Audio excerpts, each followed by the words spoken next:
All right, now, hello everyone and welcome to round number 2 in this series as Happy gets his Undead.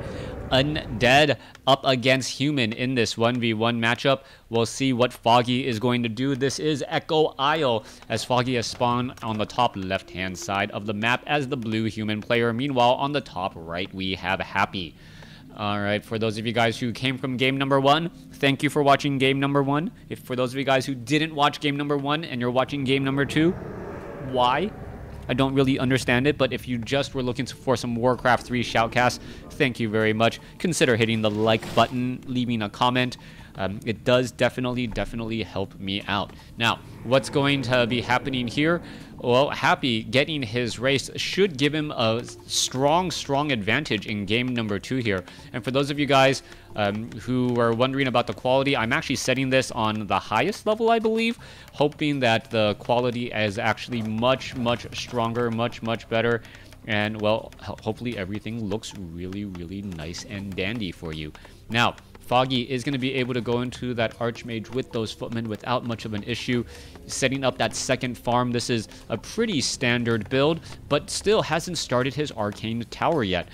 Arcane Tower is normally constructed in a human versus undead matchup, but perhaps he doesn't know that, or perhaps he doesn't know what his opponent is. That is both a very big proposition. Death Knight with those skeletal minions can really cause a large bit of damage.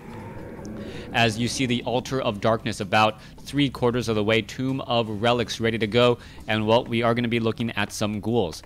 Alright, Happy shows the Acolyte and says, guess what race I got? As the footman now attempts to chase down that Acolyte. Acolyte is somehow an undead unit, even though I believe it is. In Warcraft 3 lore, is the Acolyte? I thought they were humans that actually, well, just served the... No. You know what? I shouldn't say anything on things I do not know about, as we do see the Acolyte is right there, and instead, Foggy is going to purposely go after the 5-3-3 creep camp over here with the Ogre Magi. What is this going to enable him to do? It's going to enable him to set up an expansion. Meanwhile, the Death Knight does come across with a Rod of Necromancy. The Acolyte didn't do his job. He didn't take down earlier sheep, and that may be a bit of a problem, but that footman extremely low on life. There is going to be plenty of skeletons to use, as this Acolyte may need to run for the hills. Meanwhile, Death Knight off to the north here. Death Knight could land a Death Coil. A low hit point footman purposely running for the hills already, knowing, hey, I do not want to be engaged here at all. Death Knight taking a lot of damage, finally getting well, a Death Coil off and getting that skeletal minion. Only 2 peasants currently left behind here, as the Acolyte still hiding across on the far side. Now, Death Knight, where is he going to be traveling to next? He's going to be heading back off to the north. This low hit point footman feeling very adventurous, heading into the undead base. Not something you want to do if you are low on life going into enemy territory, but he wants to figure out what his opponent is doing. And now, well, we see a graveyard with some Crypt Fiends. Death Knight still going after those skeletal minions right there. Foggy doing a great job trying to maintain this, as the Archmage now gets to level 2. Death Knight still sitting at level 1, but he has taken down a handful of peasants, and he's only used, I believe, 2 charges on that Rod of Necromancy. 2 charges down, 2 to go, and the Death Knight getting in 1 or 2 shots is going to completely bolster the cause, as we now see Foggy trying to go into, well, this late game strategy, repositioning those peasants to make sure that, making sure that the peasants are going to be able to construct in peace under the cover of that Arcane Tower. You can see more peasants being added here, as Foggy wants this game to go long to really make a very large impact with this economic advantage. Now, if the game does go long, players who generally stay in no upkeep have the advantage, just because there's only 2 additional gold mines on this map. I don't see that being the case here. Generally, when both players are playing, well, one player playing an off race while the other is playing their dominant race, Happy should have a sizable army advantage going into the mid-game. We are looking at 23/30 supply with 600, 700 gold in the bank. We should be looking at a Lich popping out, or perhaps even a Naga Sea Witch. Meanwhile, Foggy just now seen at 30/42. Slightly ahead in overall supply, and is now going to get double that income, as we're looking at, well, 4 or 5 peasants currently mining. Archmage looking to clear out this 5-4-4 creep camp. The Forest Troll Berserkers quickly finished off here.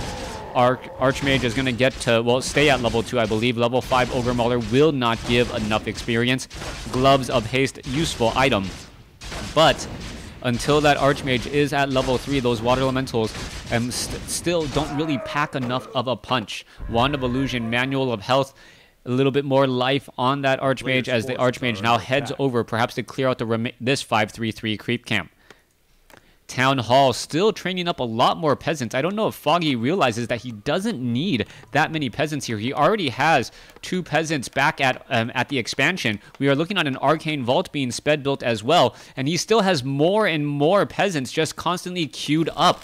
This is definitely strange. More towers need to be added if Foggy wants this game to go long, if he's investing so much into just peasants. This just does not make sense to me whatsoever. There is, what, 5-6 peasants here, 7 peasants, that's 12.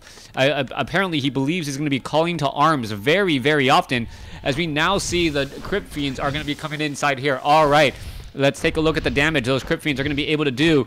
No ability to call to arms unless this Town Hall was upgraded to a keep, but that is not the case so far, as the peasants are now just getting absolutely destroyed. Death Knight sitting at level 2. We are looking at a counter push by Foggy. Foggy looking to push in right here, level 3 on the Archmage.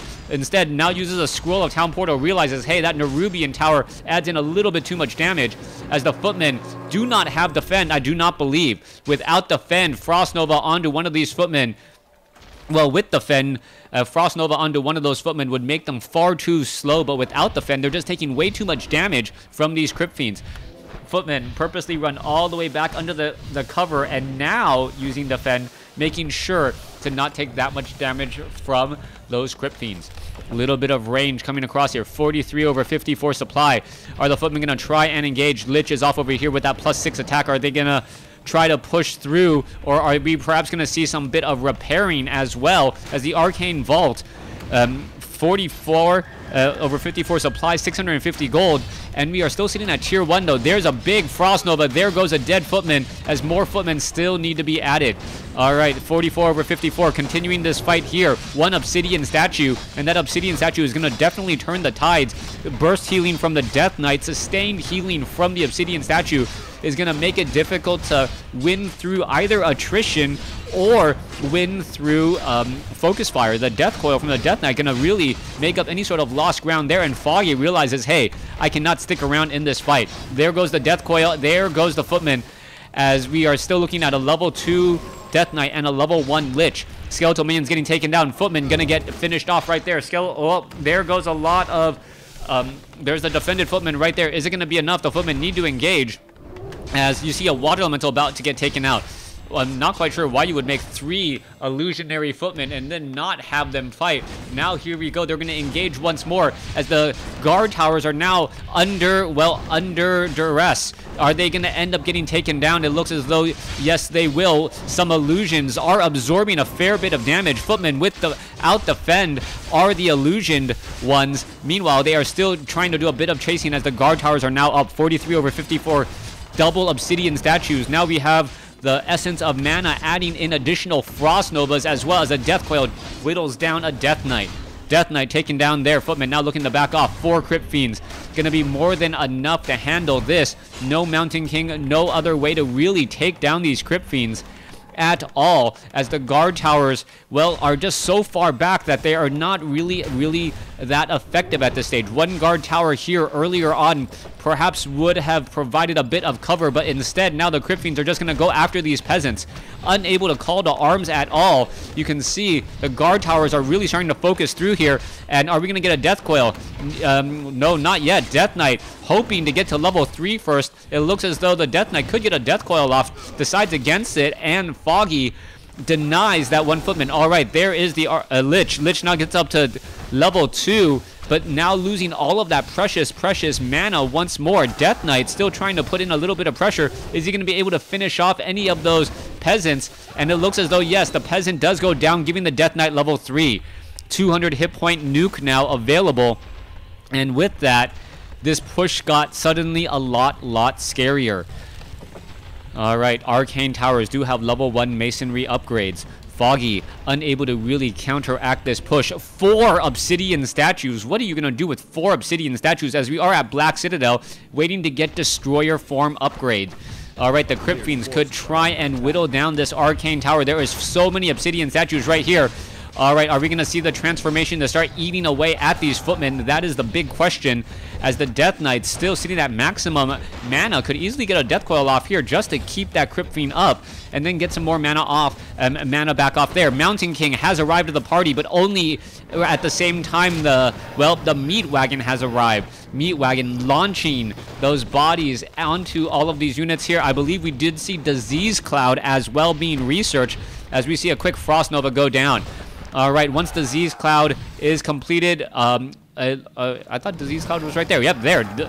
Wow, the second that I went to look away, Disease Cloud was completed, and now that Meat Wagon doing extra damage, as well as those poor footmen are just standing under the cover, and Foggy is wondering what he can really do. Having so many guard towers there, it doesn't do you very much good any longer now that Happy has the Meat Wagon in the backfield. Frost Nova goes down. There goes a couple more peasants as well. And the focus fire just going to become far too much. Staff of Teleportation Archmage is in position. Did he retrain? Did he get Blizzard?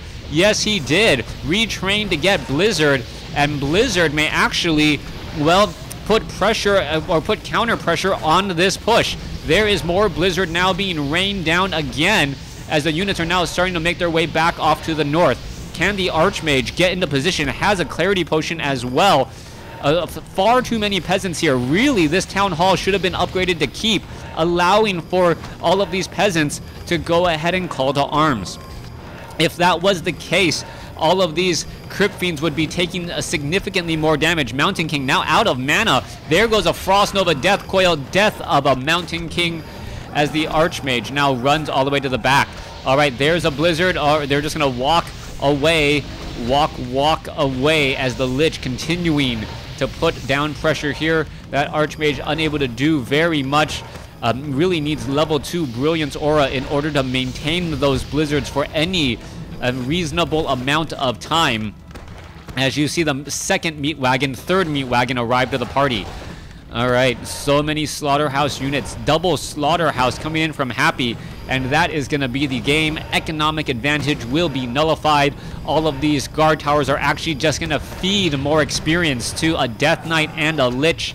And with that, there is the GG. Foggy with the higher score. Or with the... No, Foggy didn't... Yeah, Foggy with the higher score. Actually the loser in this match. Thanks for watching. Thanks for listening. Hope you guys enjoyed it.